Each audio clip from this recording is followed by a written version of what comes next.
नमस्कार, मी अमोल जोशी. माझा mid day मध्ये तुम्हा सगळ्यांचं स्वागत. पहिली महत्त्वाची अपडेट येते आहे.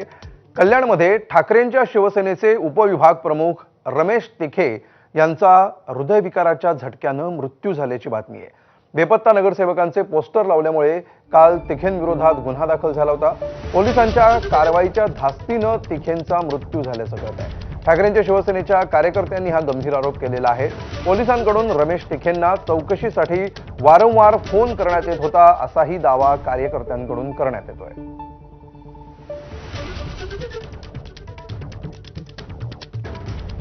त्यामुळे कल्याण डोंबिवलीमध्ये सध्या सत्ता स्थापनेच्या ज्या हालचाली सुरू आहेत त्याच्यामध्ये ठाकरेंच्या शिवसेनेचे 2 नगरसेवक बेपत्ता आहेत. या नगरसेवकांचे पोस्टर्स लावण्यात आलेले होते. हे नगरसेवक बेपत्ता आहेत अशा आशयाचे हे पोस्टर्स लावण्यात आलेले होते आणि हे पोस्टर्स लावल्याप्रकरणी तिखेंविरोधात गुन्हा दाखल झालेला होता आणि या प्रकाराची चौकशी करण्यासाठी त्यांना वारंवार फोन येत असल्याचं ठाकरेंच्या शिवसेनेच्या कार्यकर्त्यांचं म्हणणं आहे आणि पोलिसांच्या कारवाईच्या या धास्तीमुळेच तिखेंचा मृत्यू झाला असा आरोप ठाकरेंच्या शिवसेनेचे कार्यकर्ते सध्या करत आहेत.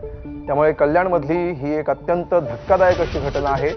ठाकरेंच्या शिवसेनेचे उपविभाग प्रमुख होते रमेश तिखे. त्यांना हृदयविकाराचा झटका आला आणि त्यामध्ये त्यांचा मृत्यू झालेला आहे. कल्याण डोंबिवलीमध्ये शिंदेंच्या शिवसेनेसोबत मनसेनं जाण्याचा निर्णय घेतला आणि त्यानंतर ठाकरेंच्या शिवसेनेनं विरोधात बसण्याचा, विरोधी बाकांवर बसण्याचा निर्णय घेतलेला होता. मात्र याच दरम्यान 2 नगरसेवक ठाकरेंचे सध्या आउट ऑफ रीच आहेत, नॉट रिचेबल आहेत आणि त्यामुळे त्यांच्याबाबत जे पोस्टर्स लावले होते त्यानंतरच्या गुन्ह्याशी संबंधित आणि पोलिसांच्या धास्तीने हे प्रकार घडला असा आरोप होता.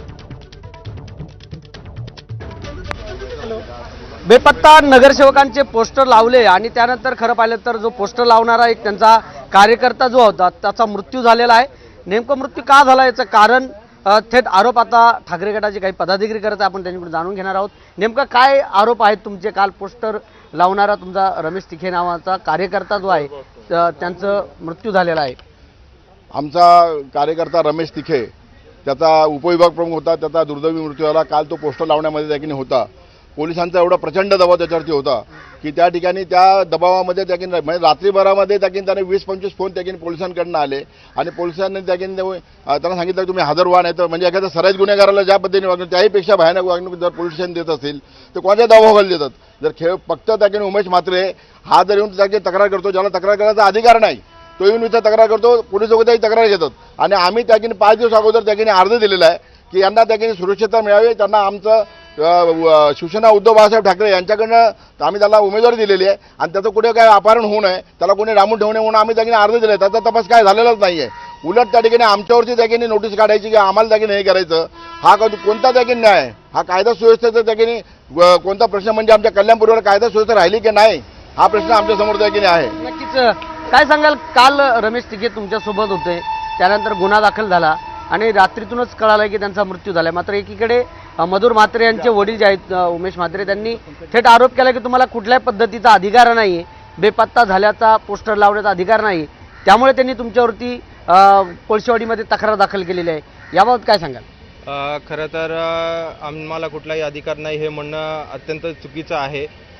हे जे 2 नगरसेवक आहेत ते जनप्रतिनिधी झालेले आहेत आणि या शहराचा नागरिक म्हणून आम्ही एक गुड फेथमध्ये चांगल्या इंटेन्शननी आमच्या जनप्रतिनिधींची शोध घेण्याकरिता आम्ही सगळी प्रक्रिया करत होतो. आम्हाला अधिकार नाही म्हणण्यापेक्षा श्री मधुर म्हात्रे यांना आमच्यावरती गुन्हा दाखल करण्याचा अधिकार नाही. त्यांचा आरोप आहे की त्यांनी मधुर म्हात्रे यांची बदनामी केल्याचं कृत्य आहे.